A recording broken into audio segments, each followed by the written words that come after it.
All right. Hello and welcome to another episode of Open Studio. I'm your host, Martina Flor, and today I'm thrilled to have Milenist joining me.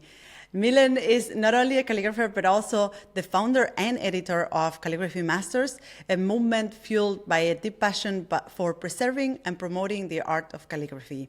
Alongside his impressive work, Milen manages a YouTube channel, hosts a podcast, and organizes worldwide exhibitions, all dedicated to showcasing the talents of calligraphy masters from across the globe. So, hi Milen, how are you doing today? Thank you for coming on the show. Hi Martina, I'm doing great. Thank you for having me on the podcast. Milen, I'm super happy to have you on the podcast today because I am so impressed with what you have created with Calligraphy Masters. And we recently met at one of Calligraphy Masters exhibitions in Berlin, and we were chatting about the work that goes into maintaining a movement like this, and I would definitely want to talk about this today on the show. But first I want to start with you. Milen, tell me, how did you get into calligraphy? What initially sparked your interest in this art form? Like I already have the answer because so many people have asked me. I've said this story so many times, but yeah, sure, I'll tell you the story because before I answer, I want to say something. It's funny because on my podcast, like some months ago, I just uploaded a story asking who people want to have on the podcast, and at some point, like 10 or 15, 20 people wrote me, you should be guest on your podcast. I'm like, what? How can I be guest on my podcast? So here, I'm not gonna be guest on my own podcast, but finally I'm guest on a podcast where I guess I can share my whole story. But yeah, how everything started with calligraphy. To be honest, I've had love for letters throughout all my life. And through all my life, I've been involved with letters in one or another form. And how I started calligraphy is basically when I was 23 years old, which is 11 years ago. I just moved to Copenhagen. I was doing a logotype and logos, stuff like this. And I was looking for some specific font, Later on, I found out it was not a font.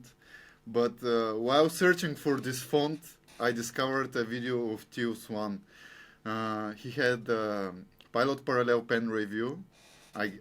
This video made so many, it's definitely more than hundreds, probably thousands of people started calligraphy because of this video. But yeah, I watched this video like hundreds of times. Like I was so in love. When I saw the video, I right away I knew like something inside of me clicked, and I knew I want to do this for the rest of my life. And basically, this is how everything started. So who was the video from? It was by Theo Swan, Adam. Yeah. It's actually where we had the exhibition at Scriptorium. This is his place. But yeah, everything started because of Adam. Like for the first year after I found this video, I was trying to do calligraphy. I didn't have any calligraphy pens. I had some highlighters which had a bit of broad edge nib, and I was doing just some ugly stuff. I still have it on a Facebook page that is hidden, but I have my first tries. It's such a bad work. And what happened after you watched this video? You started looking for other tutorials, or you started self-educating in calligraphy? How did that journey go? Well, as I said, I had this highlighter, which I was trying to do stuff. I found some alphabets online, which I was trying to copy. I was searching for other artists. I was searching for, I don't know why, but back then I had the idea that I have to go to a place and get a certificate in order to be a calligrapher. Yeah. Probably because, like, in this period, I was a bartender. I was a bartender for 11 years. And in bartending, I had a couple of certificates, and probably this was influencing my thoughts that I have to have a certificate for calligrapher.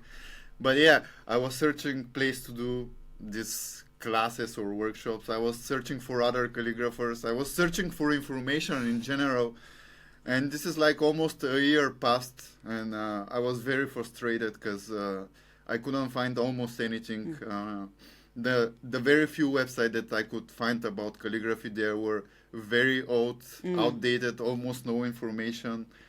And I got very annoyed, and in the end just decided to make what I was missing, and this was calligraphy. This is how Calligraphy Masters started, and at this point, one year practicing on my own, searching for people and information and everything, I already have discovered a few people.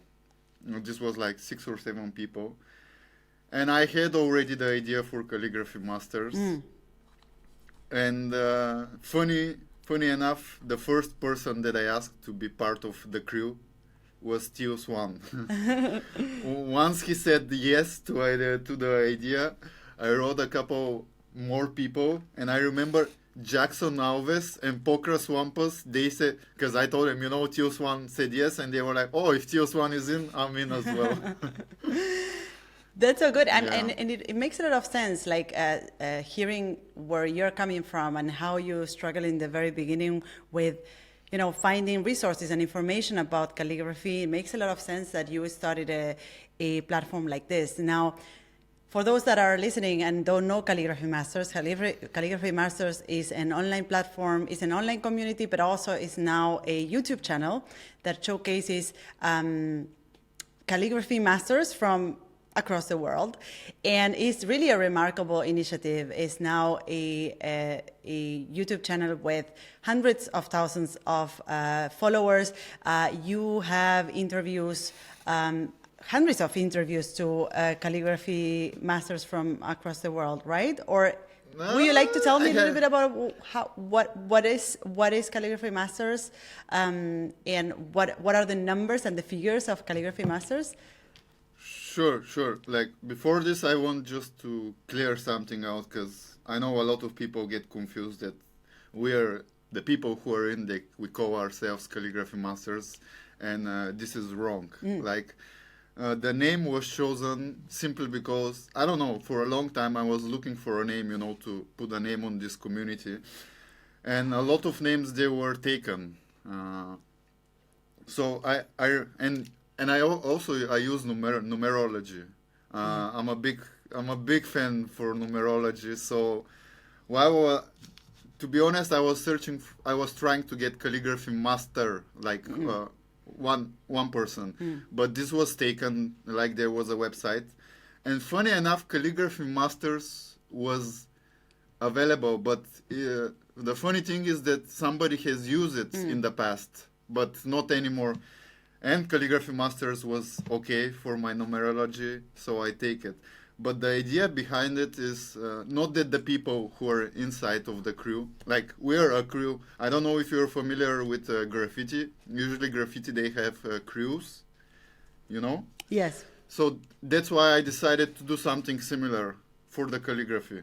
And the name is Calligraphy Masters because I want to encourage people that everyone should believe that they can become a master of their crafts if they put the passion, dedication, and everything.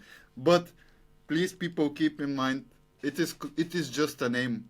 The people in the crew, we don't consider ourselves masters. Of course, for me, back then, all the people that I took in the crew, for me, they were masters. Yeah. A lot of the people nowadays, for me, they are still masters, but I know for sure a lot of them, they don't consider themselves as a masters.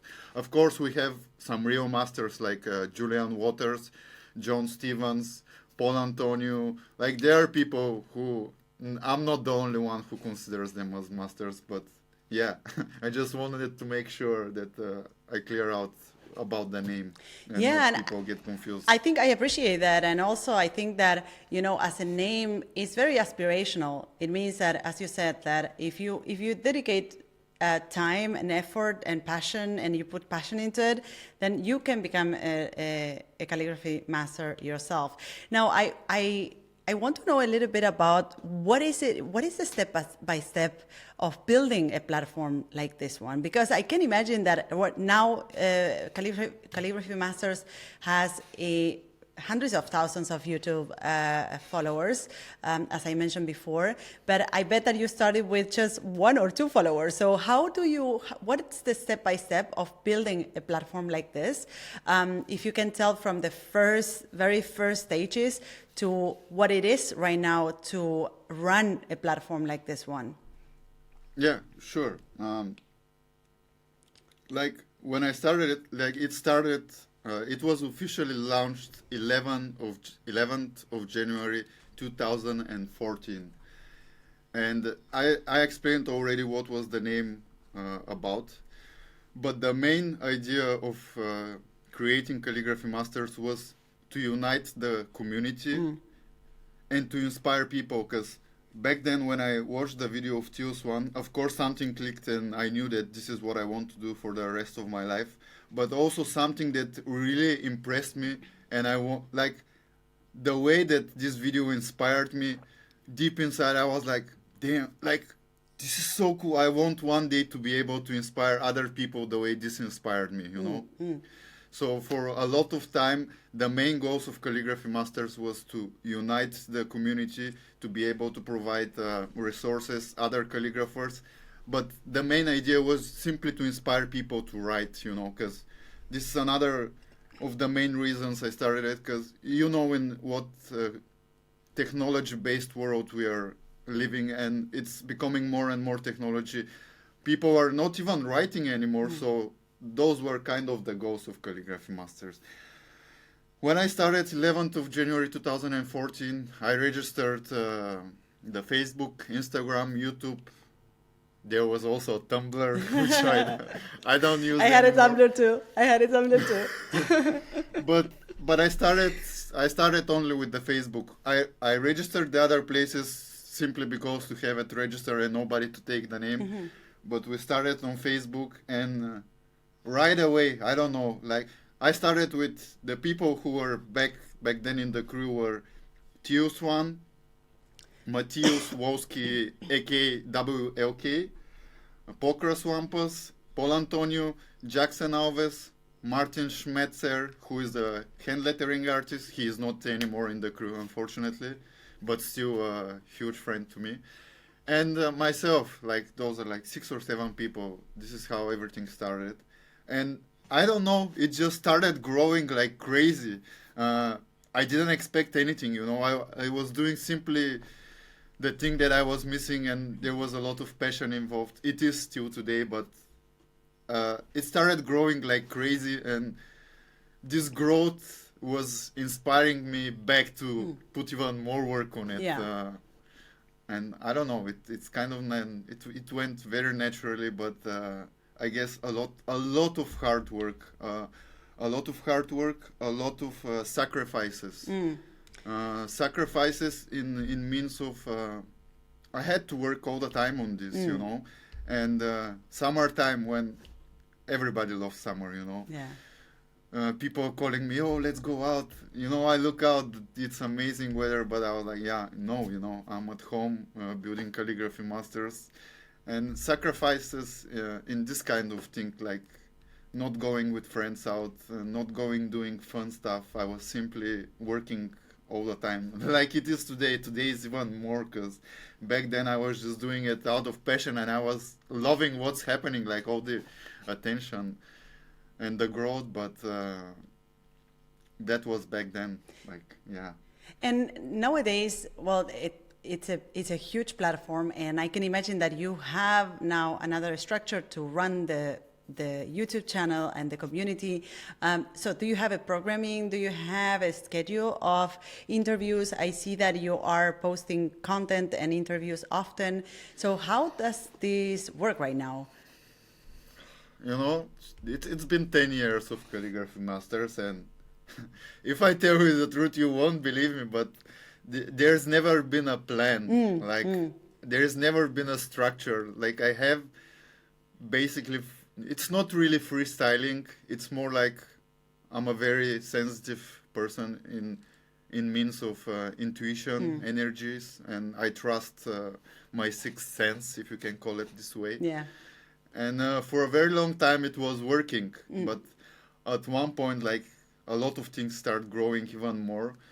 And yeah, I had tough times, like last 2 3 years, because it's been 10 years, and doing this all the time, it is cool, but last 2 3 years I had a lot of burnouts. I had a huge periods of with depressions and stuff, Yeah. which was not cool at all. And there's been so many times where I was really close to give up on it and like simply give up and stop doing it. But I'm really happy and grateful that I didn't give up, because I mean, every time you have a thought to give up and you don't give up, there comes a time that you are grateful to yourself for not giving up in this moment. Yeah. But Because I can imagine that, building a project like this that also inspires so many people, I've seen that, I felt it firsthand when I went to the exhibition of Calligraphy Masters here in Berlin.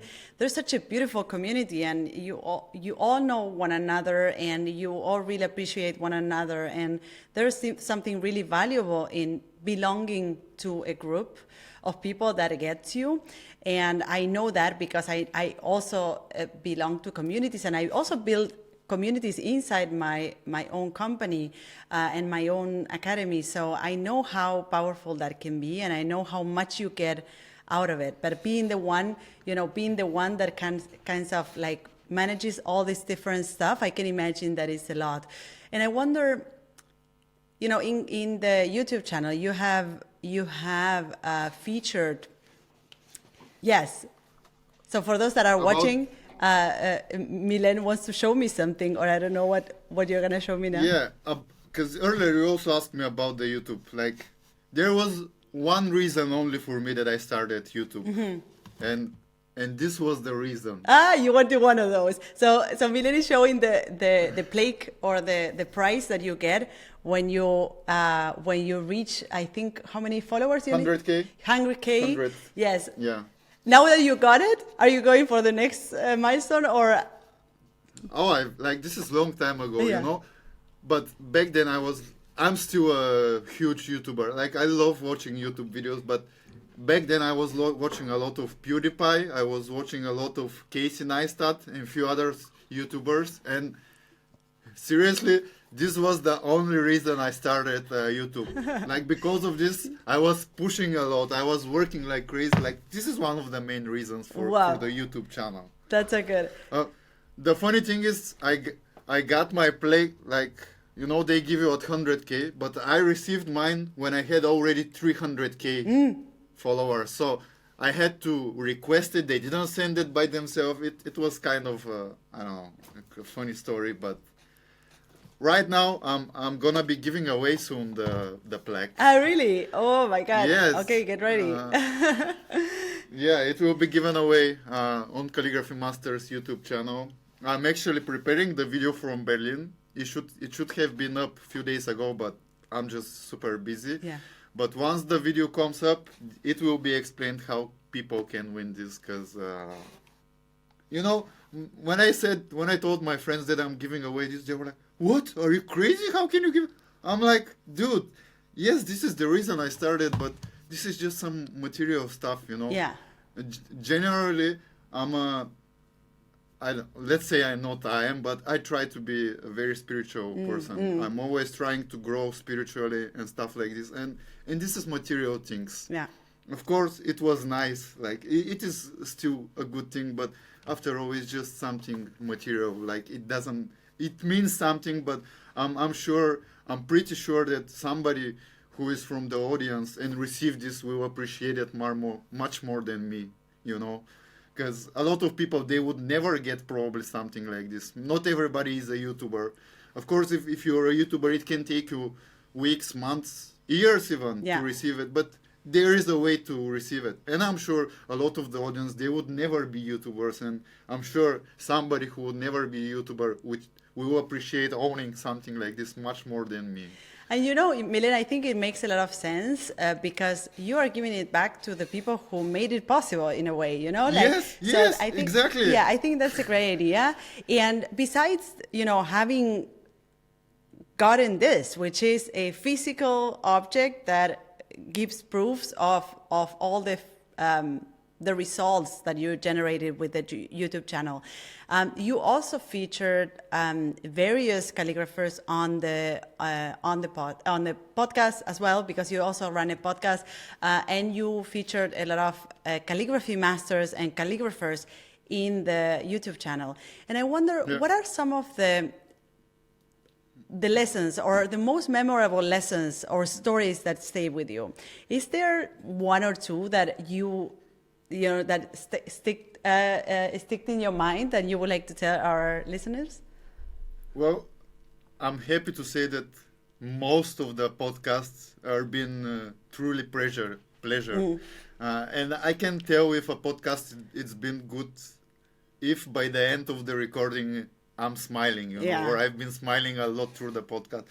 There have been very few times where, I don't know, I probably just the talk didn't click that much with the person. Yeah. But let's say 95% of the times I'm super happy with the conversations. Like, I remember the podcast with John Stevens.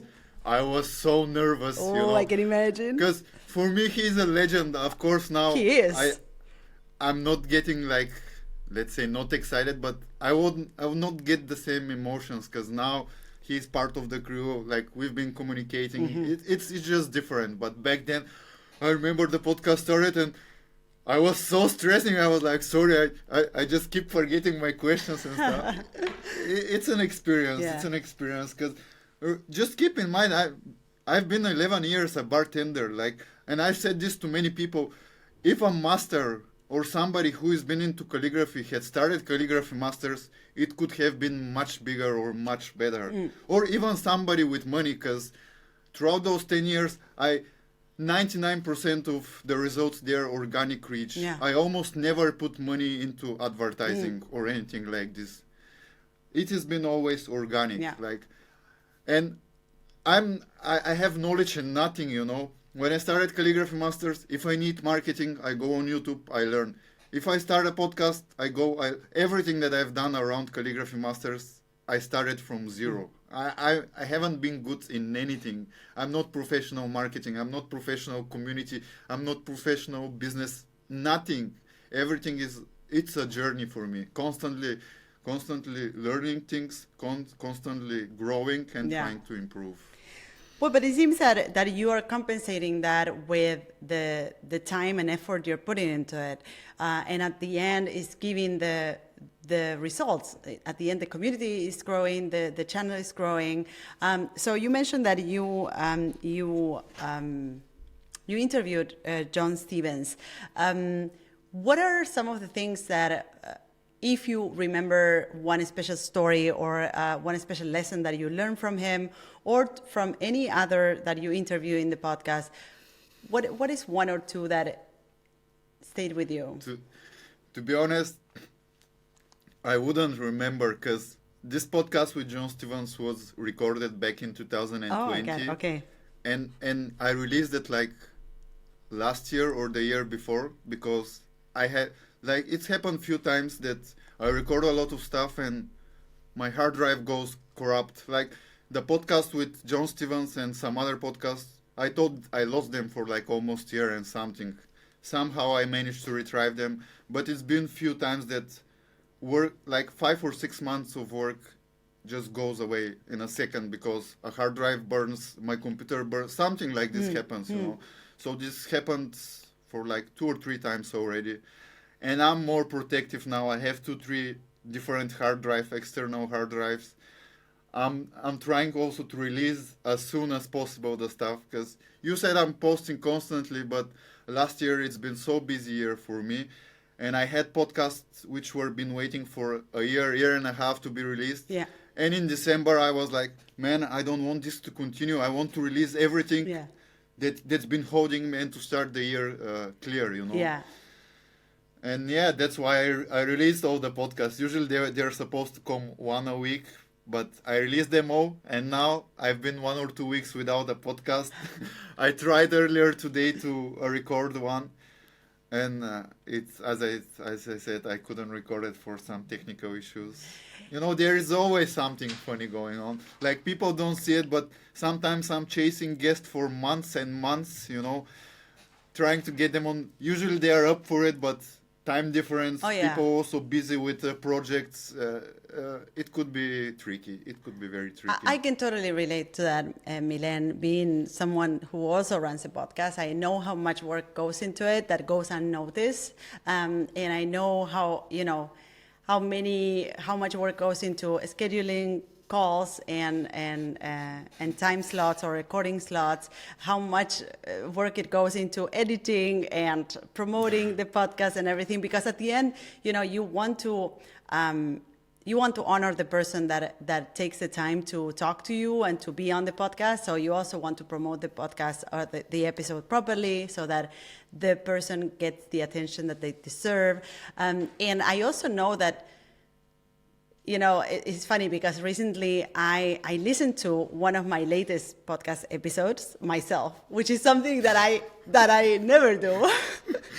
And I said to my team, hey, yesterday I did something which I hadn't done for many years. I remember that we started doing the podcast like 3 years ago or 2 years ago. I don't remember now. But we are over 100 something episodes, and I remember that when I just started, I listened to one of the episodes, and I thought like, well, it needs a lot of improvement. I'm gonna get better, as the more I do, the better I will get. And I listened to recently. I listened to one of my the episodes that I recorded, and I said to my team like, I'm really happy today because I listened to one of the episodes and I don't suck that much, and I'm pretty proud of the episode that I recorded. And I wonder, how is it for you? How do you feel now after years of running a podcast, of running the YouTube channel? Do you feel that you have gotten better? Have you learned some things that help you run these interviews more effectively, and also to make them more interesting for the viewers and for the listeners?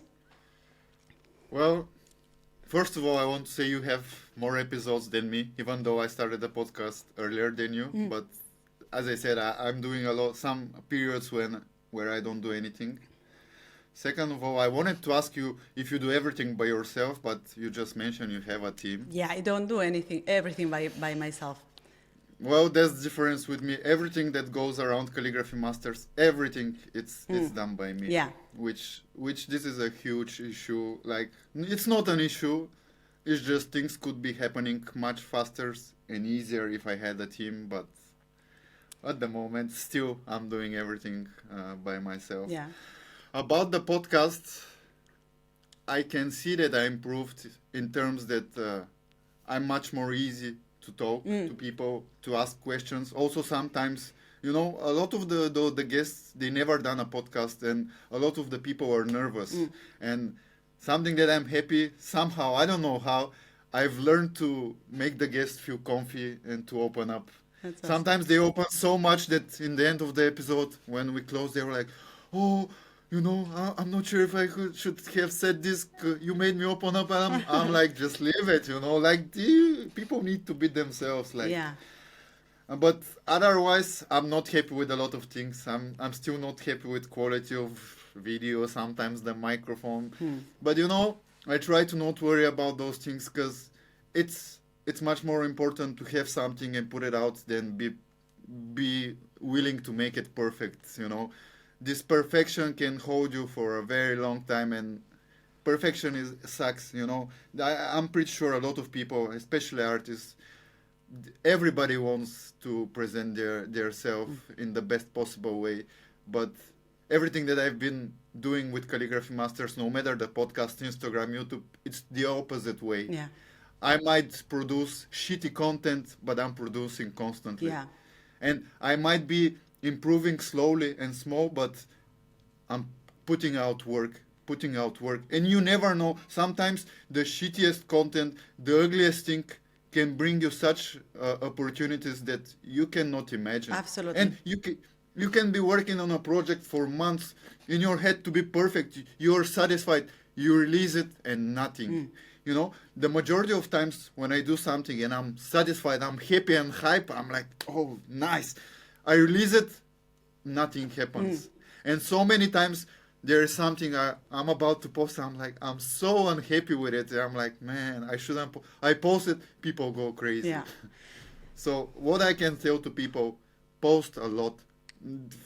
Forget about perfection. Try to post as much as you can and have a small improvement at a time.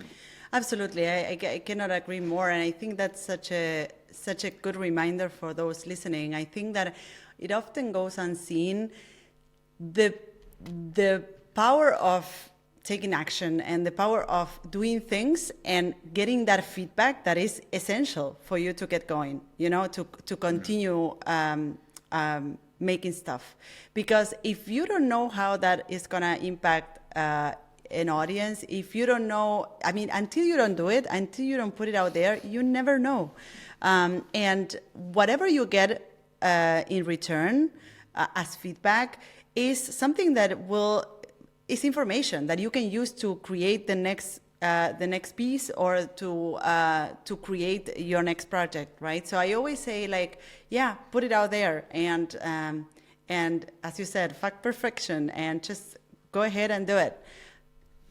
This is something social media that puts in the head of people, because Instagram, YouTube, you see all this, everything almost perfect, you know, and everybody assumes that they have to produce the same results, which is, and I know a lot of friends, artists, and just friends who are not even artists, they feel so bad. Yeah. They're afraid to put stuff out. I'm like, why? Yeah. Why? You know, for, like, if you do something from your heart, if you don't do it for the likes and for the views, you wouldn't mind. Absolutely. Like, this is part of your journey. Yeah. Like, it might not get the best likes and views, but after some, like, there probably, if you don't give up at some point, you get the recognition, which in your head you're like, oh, I want these likes and views. If you don't give up, probably you get to this point.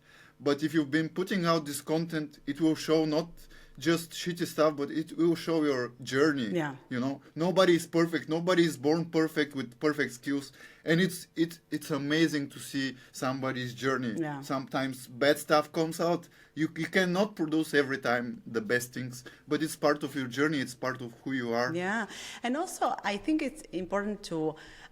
I love this topic because I think it's such a present topic for a lot of new artists, and probably many of the people that are listening to this show, that we often forget about the fact that we are all in different stages of our journey. So the people that you are following on social media are probably doing, and you think that they're amazing and they're doing amazing work. They have been probably doing it for a long time. And for you that you're just starting, of course, when you look at their work, you feel like, well, I would never get there. But if you continue doing what you're doing, if you continue putting in the work, you will get there. And many of the people that you're following or you're looking at are just, they started the same way that you're starting. So I think this is a good reminder for everybody listening. Now, I'm wondering, you put a lot of effort into building a community like Calligraphy Masters, and you mentioned before that oftentimes it just becomes so much because you're doing all of this on your own, and sometimes you experience periods of burnout and exhaustion, and you felt like you wanted to give up. And I wonder where is your own art left? Where is Milenist in the whole picture? That's actually the answer of the question. Like, now I know it. Back then I didn't realize it. But all those burnouts and depressions were because I had to put 100% of my time to Calligraphy Masters. In front of my eyes, I've seen people which started, they were worse than me in skills. And during the time I'm doing Calligraphy Masters, they become better than me. I've also built a lot of artists following, featuring somebody. I've built audience for a lot of people. And at some point, I don't mind helping people grow out. I'm happy to see people developing skills in this. But as you said, I'm also an artist, and all these periods when I had to ignore Milenist, myself, my art, my calligraphy, this was reflecting me in burnouts and depressions. And last year, this is the other side. I gave less attention to Calligraphy Masters, and I gave more attention to me, which was amazing. I had so many work projects and stuff, but this is also not good because I don't want doing calligraphy for myself to impact Calligraphy Masters, and I don't want it the other way. So I think I'm very close to balancing it, but I still haven't found the perfect formula. It is important if you grow a community like me to also give time for yourself, time for your art, time to develop yourself as human, as an artist, whatever it is. You need to put some time for you, because building a community, everything that I've done, Calligraphy Masters, it's mostly for the people. Yeah. It is important. Like, I love what I'm doing. It's like in those periods where I've been burnout, depressions, I've received emails from people which, when I read, I literally cry, because my life is fucked up and I'm wondering what to do next. And all of a sudden I read emails, people telling me, if it's not for you, I don't know what I'm gonna do. And wow, like, this is super nice to read, but it just make me cry, because I know my life, like where I'm in my life, and I'm don't feeling so well. Yeah. But seeing comments like this, it just gives you power, and I have to continue. When I read something like this, I'm like, man, I cannot stop. It's important for a lot of people.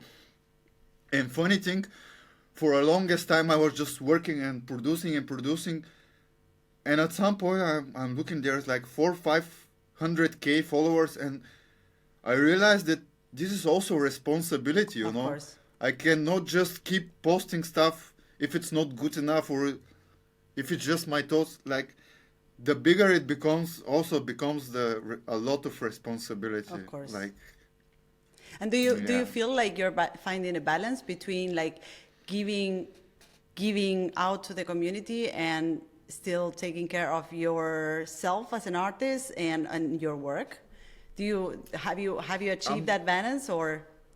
I'm close. I'm on the way. Like, I'm much better than before. Like, I'm closer to this point, but I'm not sure I have found it yet. Yeah, and like, what are the things that you put in place in order to bring back Milenist to the picture? Were there some practice times that time slots that you allocated during the day to practice, or you took classes, or you took workshops? I don't know. How did that go for you? No, I never done. Like, I've done actually two workshops in my life. Yeah. They're both been with Paul Antonio. And it's funny because I've been in a place, like, for example, 2016, we had, now this in January was the Power of Words. 2016, we had the Design of Words in Milano during the Fashion Week. And it was exhibition and 5 days of workshops. Wow. Workshops by Pokras Lampas, Frakwan, Tius One, Paul Antonio, Tolga Girgin. And funny thing, I was there on those workshops, but because I was with the camera, I had to take pictures and videos. I didn't attend.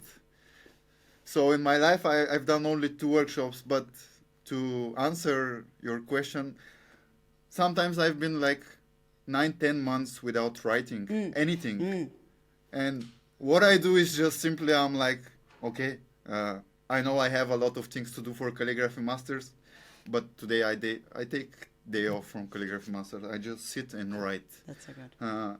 This is something that a lot of artists been telling me, you need to have at least 1 day off from the work. And for the longest time I was like, no, I'm not taking a day off, I'm hustling all day, every day, but last few months I realized how important it, like, they take a day off, like, and I'm telling this also my friends, my artist friends, everybody, it is really important to have some rest. I know what is to be burning inside, like 99% of my life is work. I love what I'm doing and I want to do it all the time. If it was for me, I wouldn't eat, I wouldn't sleep, I would just work. but it is really important to take some rest. Yeah. Like at least one day in the week you have to dedicate to do nothing, or okay, not do nothing, but go out, read a book. I don't know, something that is not the usual work. Because if you do this, you come to where I was some time ago: depressions, Yeah. burnouts, doubting yourself, doubting what you're doing, and believe me, this is a not a good place to be in. Not at all. Yeah, I think that's a real risk in our disciplines, that many of us have turned their hobby or their passion into their work, and it's very hard to set the limit and to draw the line where where work starts and where your rest starts or your personal life starts. And I've seen that happening often with other artists that I work with and with myself. If it was for you, you will be doing it all the time, but at the same time, it has become your job. So you have to at some point draw the line, right? And I wanted to dive deeper into the working aspect of a calligrapher, because I know the world of lettering and type design, but when it comes to and I know how a lettering artist or a type designer can make a living, and there's various ways in which you can drive income into your business, but how does this look like for calligraphers? How do calligraphers make a living today? Well, there's plenty of ways. Yeah. First, like, okay, you're a lettering artist, so you're a bit closer and more likely to understand me. But let's say, because I meet people who are not calligraphy or lettering artists, of course, in my day-to-day life, and when I tell somebody what I'm doing, they're like looking to me with like, what? How you make money with letters? And my most common answer is like everything that is done with letters, like typography, you see advertising, you see design, whatever, everything that is done of letters can be done with calligraphy as well. Yeah. So doesn't matter if it's advertising for a video, just some advertising, if it is a logo, if it is anything that consists of letters can be done also with calligraphy. Of course, I'll answer your question better. How calligraphers make money? There is various ways. So if you're a calligrapher who is experienced calligrapher, you do classes and workshops. Of course, there are so many people, they've been into calligraphy a few months, 1 year or something, and they start doing workshops. Of course, I'm nobody to judge, but usually I don't support this, because in 1 or 2 years, there is very small chance that you developed so much that you can teach people. And what is very bad, but those people don't understand, if you teach somebody the wrong things, later it will be very hard for him to unlearn the wrong stuff. Because this is what I noticed. I have been always self-taught, and last year I went to Portugal, to Paul Antonio, for a class for copper plate. It was 3 days, residential class at his home, 3 days intensive, like 12 hours every day. And the second day I cried. I cried because Paul is like a brother to me. We are very close, but whoever knows Paul, he's also a very good teacher and very strict when he's teaching. And I remember this second day, I was sitting writing there, and I'm self-taught, and I know I do some stuff in the wrong way, but at some point, I was sitting and I had to think about 5 or 6 different things in order to do it properly, and this just was so frustrating for me. I just started crying. I was so annoyed with myself, and this is what I mean. It's very hard to unlearn the wrong things.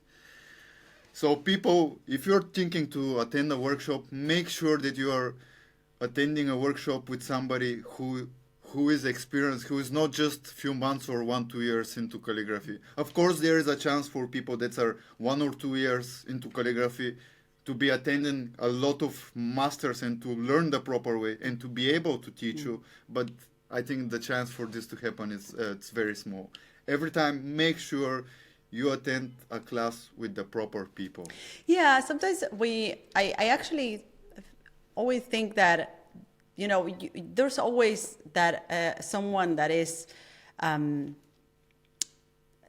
under you in a way in terms of learning a skill. So you can always teach to someone that is just started if you have a little bit of experience. I understand what you say, that sometimes learning the techniques in the proper way can save you a lot of time down the road, and learning techniques that are not the right ones.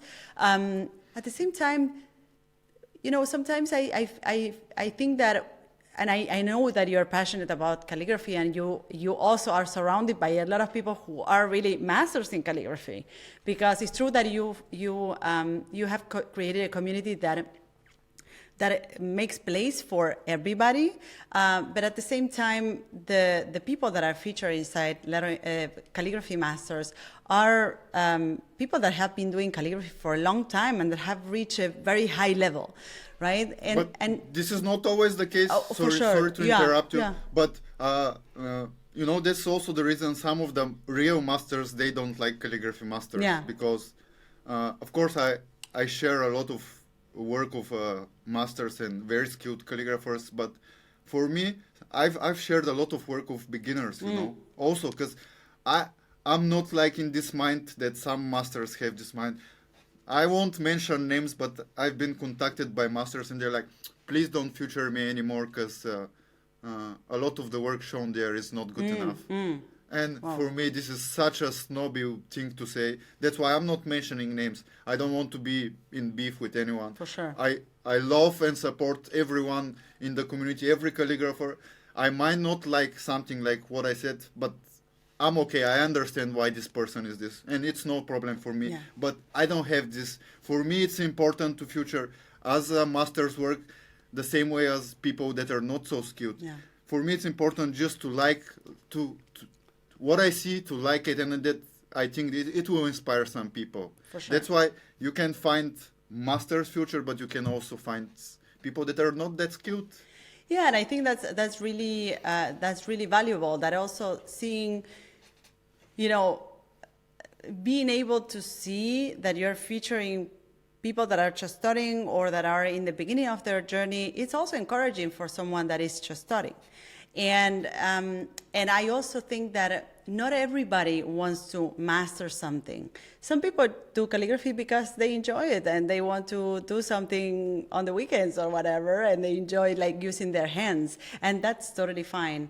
And I think that it's I can totally resonate with that mindset of like, it's not about, the masters that are at the top, because that makes it feel really unreachable. Like it's something that, it will take me years and years to get there, and probably will.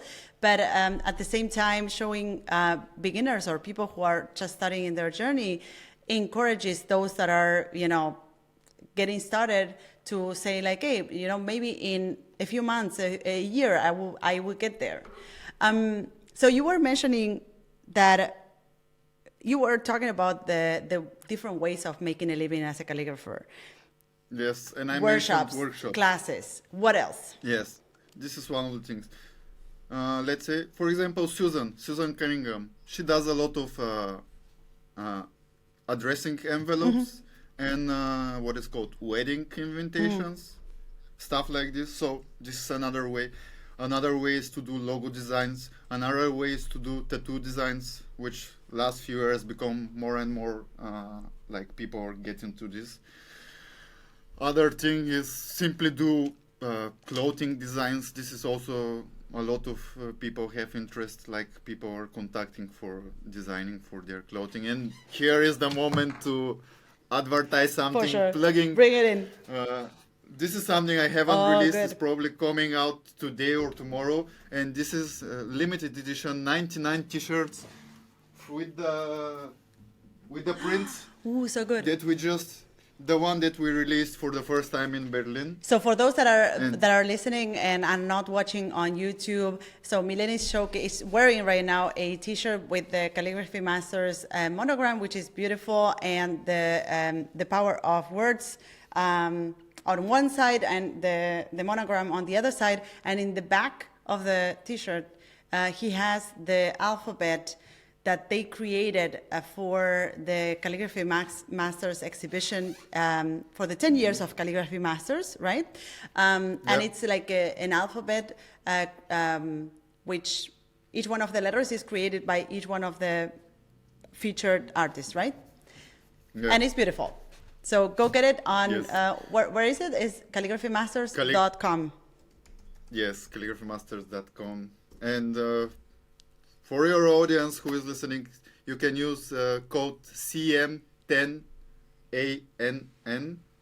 I'll write you the code just. Excellent. Just So in it's case. CM. It's for 10 an with double N from anniversary, 10 an ANN, and this will give you 10% discount. Amazing. Thank you so much. And also, I think maybe you can also plug something you're wearing on your head. What's this? Oh yes, this is our. Thank you for giving me the segue. So this is actually recent. We are developing like merch and with our branding, and this is one of the items. I also have a mug and everything, so it's coming soon, but not yet. But definitely we'll be letting everybody know about it. So yeah. I want to mention few more things for how to make money. Yes. Like I also already mentioned like many ways to make money, but there's also a few more. For example, like me, I don't consider myself a calligrapher. I consider myself calligraphy artist because I use calligraphy to do my art. Yeah. And a bit different ways to make money with calligraphy is like me. Like I do a lot of walls, murals, like inside apartments, like depends on the people where they call me. I also do cars. This is something that a traditional calligrapher won't do, but my idea is there's plenty of ways to make a living out of calligraphy, and it depends on what kind of calligrapher you are. If you're a traditional calligrapher, all the stuff that I mentioned earlier is a way for you to make money with it. Yeah. If you are more untraditional, more someone who comes from graffiti background and stuff like this, maybe the things that I do, like interior murals, just a mural on the street, doing cars and all kinds of crazy stuff. You can check in my Instagram. You can do also like that's the funny thing with the internet. It gives doesn't matter if you're a calligrapher or anything else. Whatever you are, with the internet, there is so many opportunities to make a living out of whatever you love to do.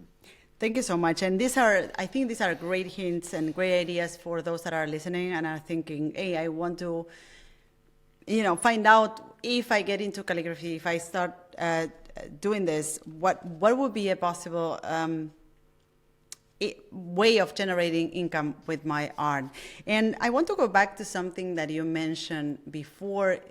You were talking about the digital age and how people are not writing with their hands anymore. So I wonder, what is your take on what is the role of calligraphy in the present moment, but also how do you see calligraphy, taking a part of the art scene in the future, right? Now that the digital media and the digital tools are taking over and are predominantly the tool that we all use to write, to send messages, where do you think calligraphy will find a place in our world? I think it will stay. Like back in 2014 when I started Calligraphy Masters, calligraphy was considered a dying craft. 10 years later, and I don't want to take I don't want to say, oh, I'm the reason, but I think Calligraphy Masters played a role for calligraphy to be what it is in our world today, and I can see it. I can see so many calligraphers. I can see brands using calligraphy. Some years ago, Tius one told me, it is going up, but at some point it will start coming down. Well, it's been 10 years and I think it's still going up. Like some years ago, I watched a TED talk from Jake Weidman, and he was speaking about, there was some scientists, they did when scientists try something, experiment. and they saw if somebody is typing on a keyboard or if they are typing on a phone like this, the brain is like this, zero, nothing happens. When you start writing with a pen, so many sections in the brain works. Yeah. I don't think I need to explain anymore to see the difference why writing with your hand is important. Yeah. Yes, typing it's easy, but it does nothing for you. It just makes you more and more a zombie. Yeah. Writing with your hands, it's always been important. It is a therapeutic. It could be you can use it for meditation. Like it will help you in so many ways, and it will develop stuff in your brain. I cannot tell you what it will develop in your brain. If people are interested, I'm sure they can find some information online. Yeah. But it is crucially important for me and for me to promote people to keep writing. Because I know, like I've met with teachers, they say, you know, our kids, before they were saying kids write ugly, Yeah. you know, and that's fine. But now, like last few teachers that I met, they say the kids cannot write. Not that they are writing ugly, they cannot write anymore, and this is really not good. This is very dangerous because imagine growing up and not being able to write. I don't think this is cool. So there is some steps that I would like to take. I'll start making some free workshops for students, for like small children and stuff like this. And I think it's important for people to write in general. Like it's from my, I mean, you're not doing calligraphy, but you're still using your hand, you're drawing. You know how it makes you feel, and it is good.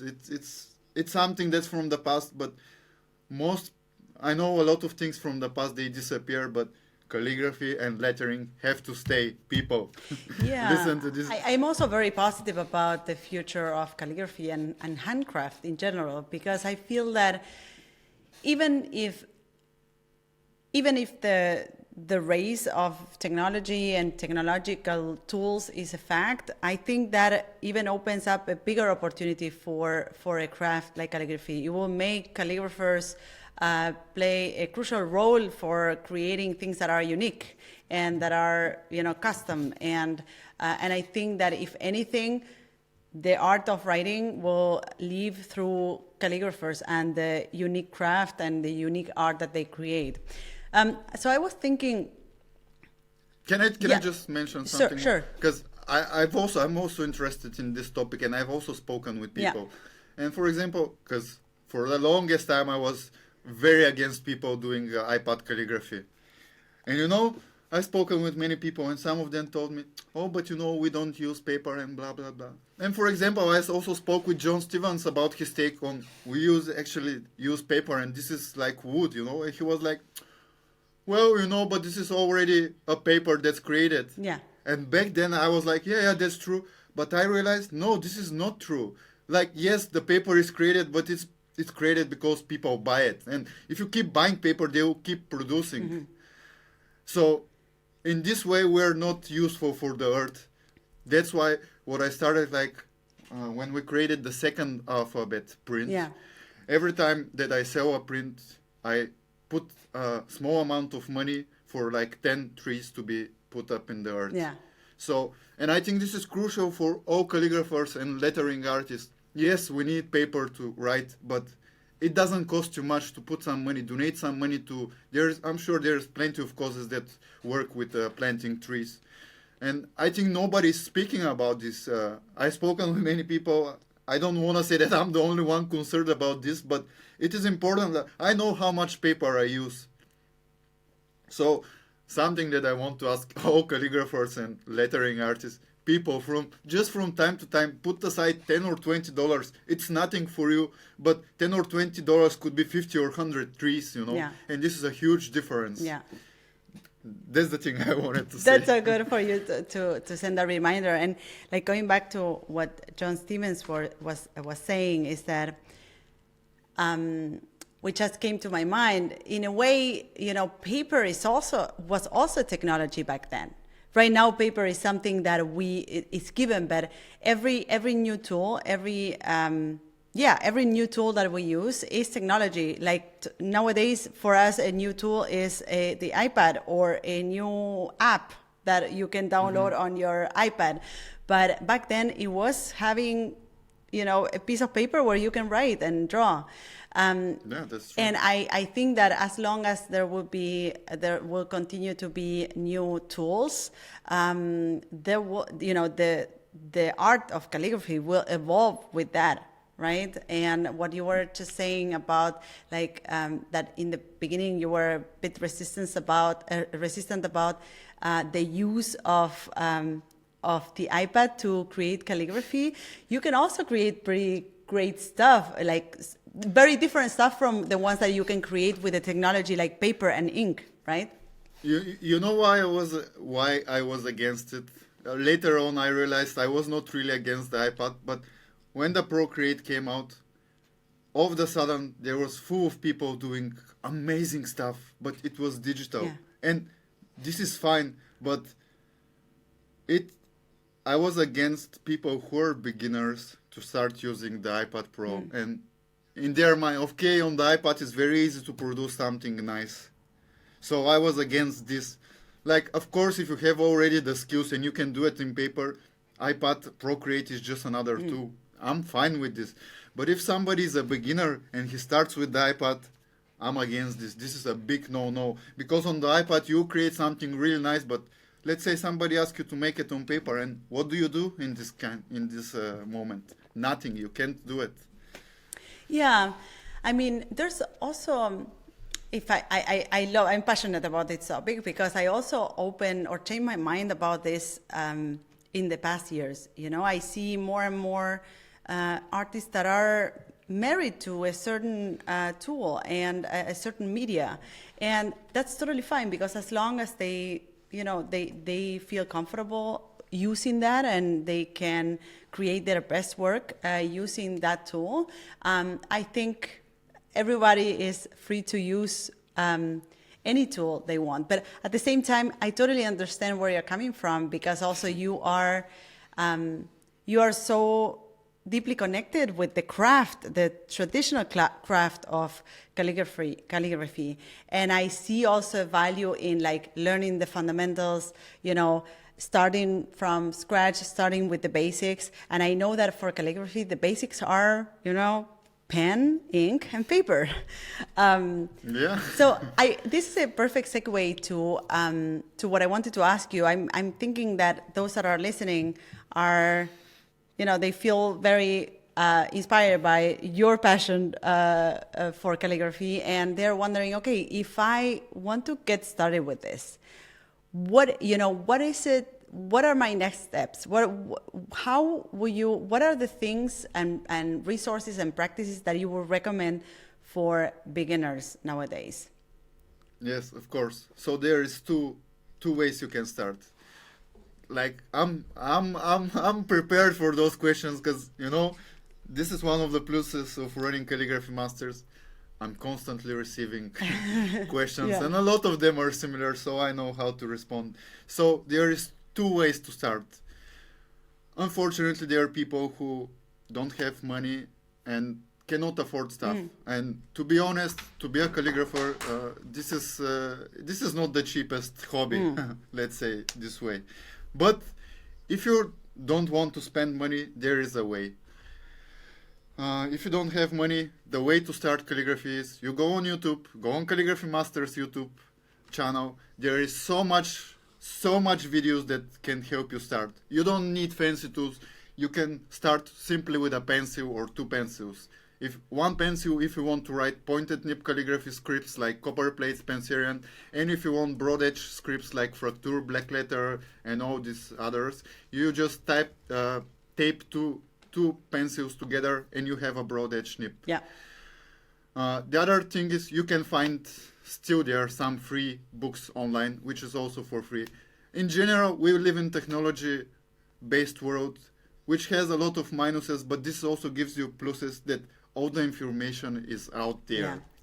Yeah. If you know where to find it, and I'm telling you where to find it, I'm certain that a lot of the videos on the YouTube channel, and not only the videos, even the podcast, the story of the people, of those masters and what they share can help you and guide you. The second way to start calligraphy you don't even need to have that much money, but let's say you have some money to spend. And this is the way that I recommend, because I've been a self-taught. I am a self-taught, but I see the difference in being a self-taught and attending workshops and using books. If you're a beginner, for the longest times I was recommending the Calligrapher's Bible, but I'm not recommending this anymore. Of course, it is a good book, but there is a better book which is called The Art of Calligraphy. It's still from the same author. What was his name? David Harris. I'm not sure. Maybe is the wrong name, but it's the same author of the Bible. So The Art of Calligraphy. This is, I'm sure that is the best book for calligraphy, because Paul Antonio David and Harris, some other calligrapher. that's right. Yes. Oh yeah, This I is got an that amazing one. book. Absolutely, like the essentials and the fundamentals are definitely there. Yes. I also recommend So- this one on my website. So yeah, So using this book, and the other thing is attend classes, attend workshops. Sometimes, depending on the people that you attend, it could be some money, but this is the easiest and the fastest way for you to become a calligrapher, and not only to become a calligrapher, but to become a good calligrapher. And please don't get me wrong, once you get to a workshop with a great master, let's say, and you spend, let's say, 2 or 3 days, don't be in your mind that after those 3 days you're gonna be able to write like him. No, those masters, they will give you the tools and to knowledge on how to improve, but you need to spend time, you need to practice, and practice a lot. This is one of the other minuses of social media. You see everything written so well, so fast, and this is edited videos. Most of the times it's edited. Certain parts are cut off. The speed is not the same. It takes time, it takes dedication, and a lot of practice. But yeah, those are my 2 ways for people who have money and who don't have money. that's such a great reminder also, and I love those tips on like building your tools. Actually, there is ways in which you can build broad nib pens and calligraphy tools, which are self-made, and you can make it with a piece of wood, and you can get started. And perhaps in the beginning you won't be using the most fancy tools, but you can upgrade as you move forward. I started my story like I watched the video of Tius reviewing the Pilot Parallel pens, and I wanted those pens for the longest time. But as I said, I started with highlighter markers. Probably nobody's doing For calligraphy work, but this was what I had, what I found, and it worked for me. Of course, when I get my Pilot Parallel pen, then this is another thing. A lot of people think that when they see somebody writing with the Pilot nice thing, a lot of people get the wrong idea that once you have the Pilot, you'll be able to write. No, you won't be able to write like this, but it's actually a tool that helps you to write easier and better, but it won't make you write the letters in a proper way. That's so good that you mentioned, and I just let me grab the calligraphic tools that I have.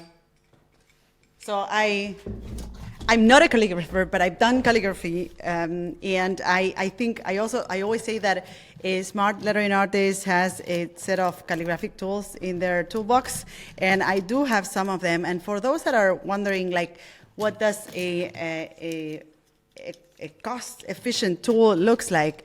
These are markers that you can buy in any. Let me just show it on the camera for those that are watching on YouTube. These are markers that you can buy in any supply shop. Just let me grab the pencil here. So give me a second. So these are markers that you can buy in any supply shop. Let me see if the camera is focusing. Well, not really focusing. You can try like this. Yeah. Okay. Oh, here you see it. So these are markers, and this makes the times as a broad nib pen. So you don't need a super fancy metal broad nib and ink. You can just buy this marker. These are very inexpensive. They cost like $2 or €2, depending where you are. You can also buy brushes. So brushes are also very inexpensive, and you can just use brushes. I know more about calligraphy than I think I do. It's good. It's good. You can buy this. This is a €1 brush and or a $1 brush, and you can use those.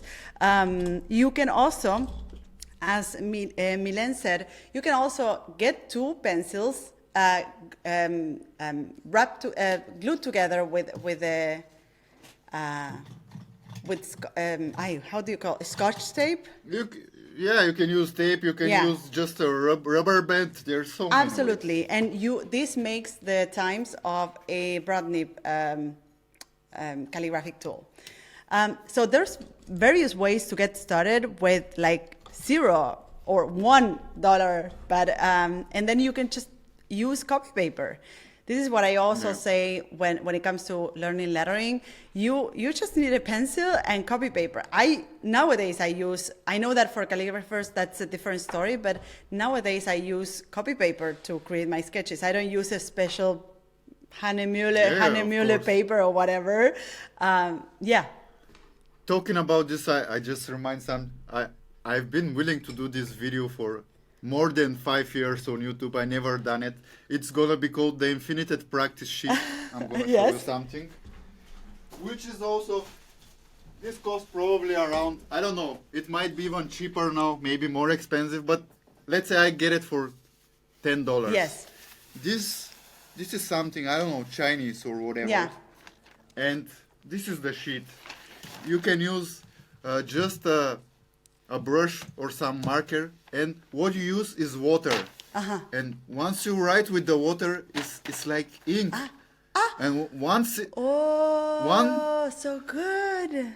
Once it's dry, it gets away. Now it's wet. That's why it looks like ink. But this is the Infinited Practice Sheet. You don't need even to buy paper. Like, there is always ways. If you're willing to do something, you'll find a way. That's so good. And then you can go buy my €1, $1 brushes, and you're all set to get started with calligraphy. Yeah. Really? Check. It's like Look at that. And that's water. Yes, it's water. That's so good. That's so good. And then later on, you can upgrade to these tools. So these are the pen tools that you were talking about before. Pilot parallel pen. The pilot parallel pens. So these are already like broad nibs, which have a cartridge, so you don't have to use an additional ink. But they cost also like around what, $8, $10? 10, 12, yeah, something. a little bit like, more. You can find it cheaper, but depends on where you buy it. Yeah, but then later you can upgrade to these kind of tools and go from there, right? And okay, let's just something last on the topic of the tools. For like, since I watched the video of Tius One, until last year, Pilot Parallel Pen, it's been my favorite pen.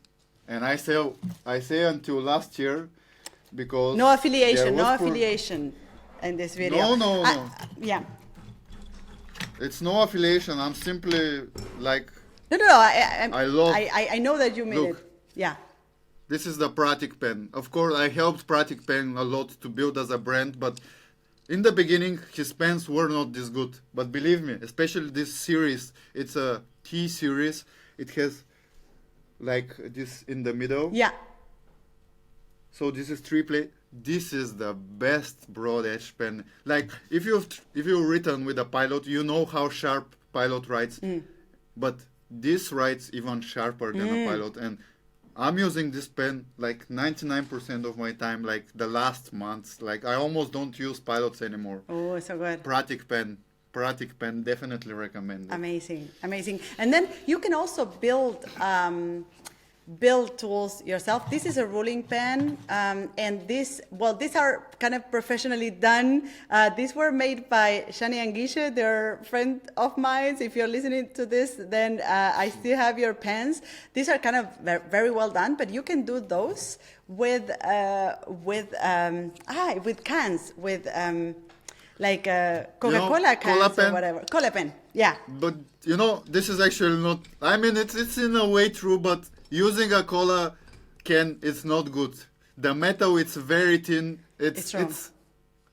What I recommend is you get a can of beans or a can of tuna, and and the thing that's on the top, the circle top on the can of tuna or beans, which works much better. Don't use cola can. Cola pen is very thin and it's not good for writing. I know a lot of people make a tutorial on it, but I guess they don't know, like, using a top of the can of tuna or beans or any other food, the metal it's much thicker and it's much better to use for a Yeah, and it lasts longer. self-made It pen. lasts longer.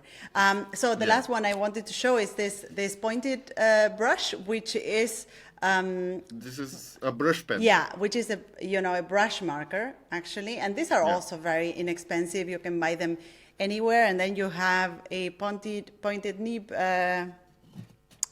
sort of with this pen. So yes, there's ways to get started with very few money. So I think this is one of the biggest myths of the crafts in general, like calligraphy or lettering, that you need all this fancy equipment because you see on social media that they have a beautiful paper or the beautiful pens and all these beautiful inks and whatever, but actually you don't need that much. You can get started with, in the case of lettering, with which is drawing letter forms, is just pencil and paper. And in the case of calligraphy, just, yeah, you can build it on your own. You can use a marker. I mean, you need all this fancy stuff, but you don't need it in the beginning. sure. I mean, if you start, like, it will come on the way. You definitely get them, but this is not something that you need from the beginning. Totally. And that's already something that is holding many people back from getting started. So just for those that are thinking, hey, should I do this? Should I jump into it? You can, and you don't need all that fancy stuff. I just realized something that you asked me how to start, and I gave 2 ways, Yes. but I forget something really important. When you go on calligraphymasters.com/resources or just click on the button resources, there is a free PDF with guidelines for different pens. There is also ductuses with alphabets. For those of you who don't know what is a ductus is the whole alphabet, and there are small arrows which show which of the strokes you have to produce first, which is the second stroke, and so forth. Yeah. So, yeah, calligraphymasters.com/resources. You can get free resources that help you also for the grids and how to build some of the scripts. That's amazing. That's amazing. And yes, those are amazing resources together with, studying properly with someone who will teach you the right tools and also the right techniques. And you also provided the resource of the Calligraphy Masters YouTube, which is youtube.com/calligraphy masters. This, I think, is a great place to get started, and also to gain that inspiration, as you said, like to listen to people that are doing it will also give you like the courage to try it yourself. Because I know, like, you asked me if I found like some progress in my podcast. I know how to do a podcast much more professional. I know I'm doing it in a way that every beginner will be doing it, but I'm doing it because I know those were the questions in my head when I was beginner. For me now it's very hard to ask questions. I just always try to ask the questions that I had in the beginning, because those podcasts are mainly focused to be for beginners. Yeah. Of course, it will be amazing, some calligraphers who know them, to learn some stuff, but most of the questions that I ask, I try to ask them from the point of view of a beginner, not because I need to know those things, Yeah, and I think that's so valuable to have someone like you who can stand in the position of someone who is starting and is asking all of these questions and creating an amazing resource for those that are that are starting new into the art. So I really appreciate the work that you're doing, Milen. I'm sure all of your community is really appreciative of your work. Milen, last words for those listening. Okay. Yeah, because every time on my podcast I ask this, but I never thought like I'm gonna have to. Okay.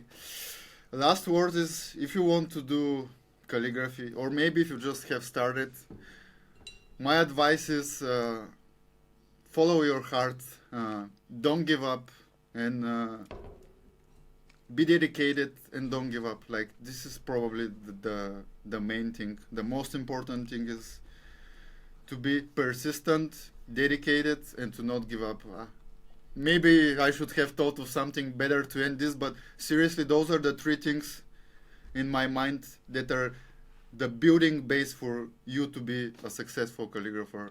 Of course, I can say much more fancy stuff, but if you do those three things, I promise you, you will get there. And of course, keep writing. Of course. And I seen what you have built with Calligraphy Masters. I see that you're doing what you're preaching. So definitely being dedicated and keep going is something that you do yourself. And this is why Calligraphy Masters has become what it has become. Yeah, I think earlier you mentioned everybody has their own face. Is it correctly? What did I say? You know, everybody is at people, different stages of the journey. Yes, but also some people, they progress faster. Other people don't progress that fast. Just be dedicated. Be with your own flow. I know everybody wants to become better right away, but don't get encouraged because you're not advancing fast. If you are dedicated, if you don't give up, I promise you, sooner or later you will get there. That's amazing. Thank you so much, Milen. Yeah. Lastly, where can you. people find you? Me? Find you and Calligraphy Masters and everything. You can find me in Plovdiv. No, I'm kidding. I'm constantly traveling, so maybe it's hard to find me here. So people can find me at Instagram at Milenist. It's with double. Okay, let's pronounce it because it's a bit weird. It's Milenist with double I, but it is Milenist. Milen IIST. Milenist. Yes. I mean, Yeah, this is on Instagram. Yeah. I mean, the other thing where you can find me is Calligraphy Masters, Instagram, Facebook, YouTube, TikTok. Also I have a TikTok, but it's the same as my Instagram, I think so. great. I will add all of this to our show notes so that listeners can find you. Thank you so much, Milen, for being today with us. And thank you, everybody, for tuning in. See you on the next episode of Open Studio. Bye-bye. So this is it. I hope you loved this episode. You can find me, the host of the show, on social networks at Martina Flor on Instagram, Twitter, and Facebook. If you have a question or comments, go to martinaflor.com/podcast, where you can see previous episodes, find show notes, and send voice memos with your comments and questions. You can also watch these episodes on YouTube. Just go to martinaflor.com/YouTube to find them. You can, of course, listen to all our episodes on your favorite podcast platform. If you loved this episode, subscribe to this podcast. And if you leave us a review, it will help others find us. Thank you all for listening, and see you in the next episode of Martina Flor's Open Studio. Bye-bye.